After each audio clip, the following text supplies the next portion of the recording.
ભાઈને સળગાવવાનું સળગાવ.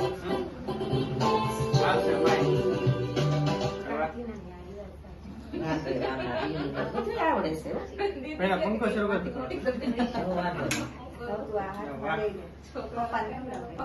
દીદી ને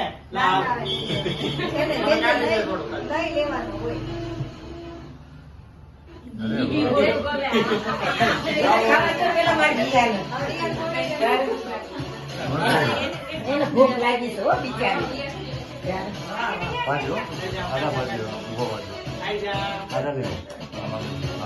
હવે ફોટો લેજો ખાઈ જા ખાઈ જા બટકું લઈ લે બટકું તે ખાઈ જા ખાવા દે ને ખાવા દે થોડું બહુ ખાઈ મસ્ત પેટમાં મસ્ત. તો ભૂખ મટી જાય બધાની? મમ્મીને ખવડાવ, મમ્મીને. બટકું પર લેવાનું મમ્મીને ખવડાવ. પછી